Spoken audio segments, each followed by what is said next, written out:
Hello students, good morning to all of you. बच्चों, हम लोग सूरदास के पद के बारे में पढ़ रहे थे।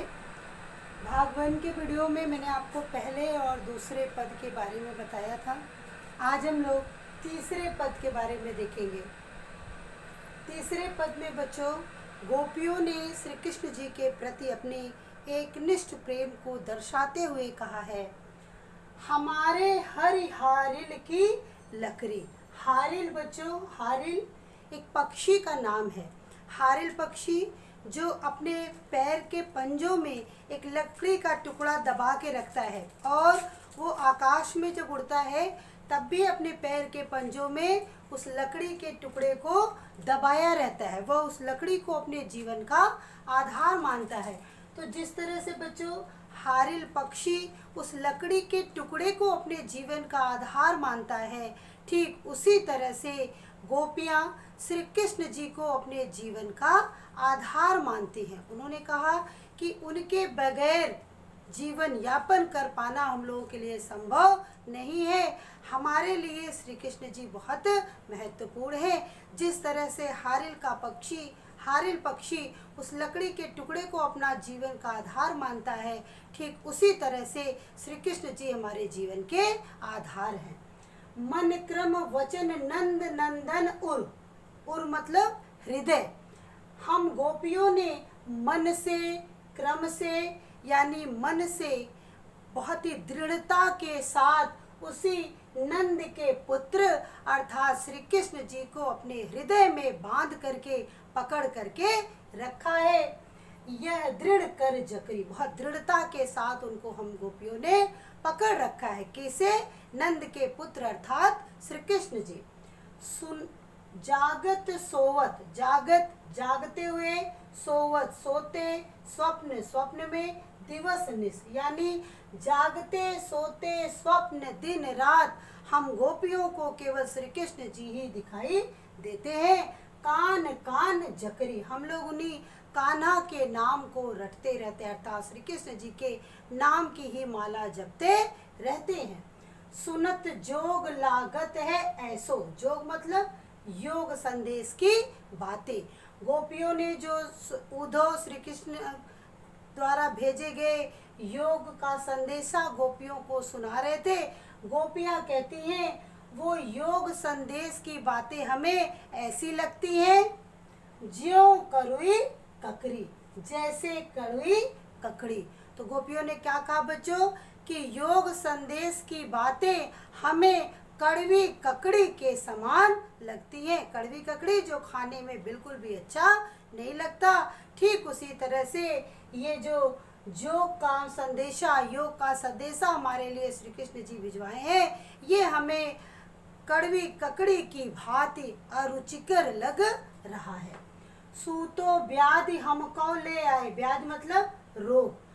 हे उद्धव, तुम तो हमारे लिए एक ऐसा रोग लेकर आए हो, देखी सुनी न करी। न तो इस रोग को हमने कभी देखा है और न ही सुना है, यानी आज से पहले इस रोग का हमने न इस रोग को देखा और न इस रोग के बारे में सुना और न इस रोग का भोग किया।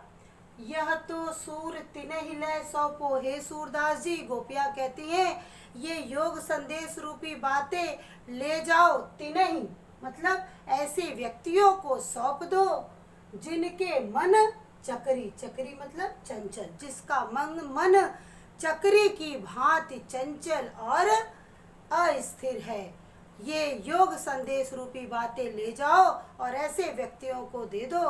गोपियों ने कहा है बच्चों एकनिष्ठ प्रेम को स्पष्ट करते हुए कि हम तो श्री कृष्ण के प्रेम में एकदम लीन हैं। हमारे मन में इन योग संदेश की बातों को रखने का, उनको सुनने का कोई भी जगह नहीं है। ये बातें हमारे लिए अरुचिकर हैं।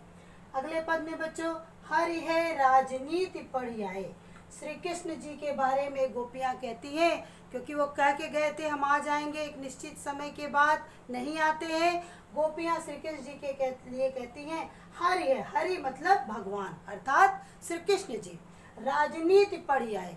एक तो वो पहले से बड़े चालाक थे, लेकिन अब राजनीति शास्त्र में यानी राजनीति पढ़ के पूर्ण रूप से दक्ष हो गए हैं, निपुण हो गए हैं।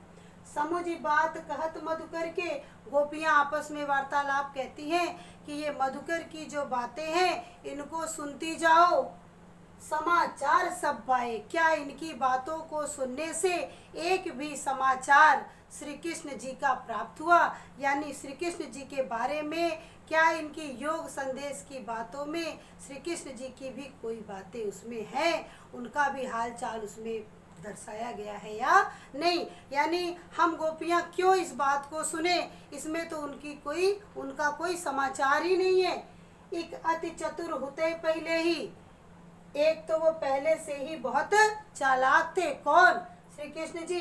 अब गुरु ग्रंथ पढ़ाए, लेकिन अब उन्होंने अपनी चालाकी साबित कर दी, क्योंकि हमारे लिए, हम गोपियों के लिए योग संदेश रूपी ग्रंथ वो उद्धव के माध्यम से भिजवाए हैं। बड़ी बुद्धि जान जो उनकी, हम लोग तो अब उनको और भी ज्यादा बुद्धिजीवी मानने लगे हैं। योग संदेश पठाए, क्योंकि अब तो वो हमारे लिए योग का संदेशा भिजवाए हैं। एक तो हमारा मन अपने साथ लेके मथुरा चले गए, और इतने चालाक कि अब हमारे लिए योग का संदेश भेज रहे हैं। उद्धव भले लोग आगे के, गोपियां उद्धव को संबोधित करती है, हे उद्धव, पहले के लोग अधिक भले हुआ करते थे। परहित डोलत धाये, जो हमेशा अपने लोगों के कल्याण के भाव से इधर उधर घूमते फिरते थे। अब अपने मन फेर पाइए, लेकिन अब तो अपने ही लोग अपने लोगों का मन चुरा कर लेकर चले जाते हैं। ये पंक्ति गोपियां किसके लिए कहती हैं बच्चों? श्री कृष्ण जी के लिए। चलत जो हुते चुराए, कि चलते फिरते वो अपने लोगों का मन चुरा कर अपने साथ लेकर चले जाते हैं। ते क्यों अनीति करे आपुन, हम गोपियों को समझ में नहीं आता श्री कृष्ण जी जो दूसरों के प्रति अनीतिपूर्ण व्यवहार नहीं होने देते थे, आज वो अपने लोगों के साथ अनीतिपूर्ण व्यवहार क्यों स्थापित कर रहे हैं। जे और अनीति छुड़ाए, जो दूसरों के अनीति को छुड़ाने का कार्य किया करते थे, दूसरों की रक्षा करते थे, आज वो अपने लोगों के साथ ये अनीतिपूर्ण कार्य कर रहे हैं, अर्थात अपने लोगों का मन चुराकर अपने साथ लेकर चले गए हैं।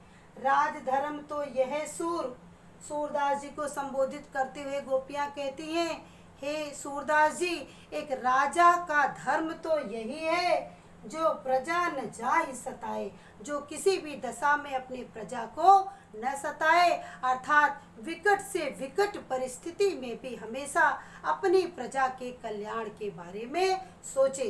तो ऐसा श्री कृष्ण जी क्यों कर रहे हैं? वो हम गोपियों का मन चुराकर अपने साथ मथुरा लेकर चले गए हैं। गोपियों के मन का यही भाव है कि वो आए, हमारे मन को जो चुरा कर लेकर गए हैं अपने साथ, हमारे मन को वो वापस कर दें, क्योंकि हम गोपियां तो पूर्ण रूप से उनके प्रेम में लीन है। हमारा शरीर केवल यहाँ है, हमारा मन तो श्री कृष्ण जी के साथ है, और हमारे मन में केवल श्री कृष्ण जी का ही निवास होता है। उनके बिना जीवन यापन करना संभव नहीं है। तो बच्चों, इस प्रकार आप लोगों ने भाग 1 के वीडियो में सूरदास के पहले और दूसरे पद को पढ़ा था। भाग 2 के वीडियो में आपने तीसरे और चौथे पद को पढ़ा, और उम्मीद करती हूँ मैं कि आपको बहुत अच्छे तरीके से सूरदास जी के पद समझ में आ गए होंगे, और एग्जामिनेशन के पॉइंट ऑफ व्यू से बच्चों ये पाठ आपके लिए बहुत ही महत्वपूर्ण है। धन्यवाद बच्चों। नए भाग के साथ एक नए वीडियो में फिर मिलेंगे।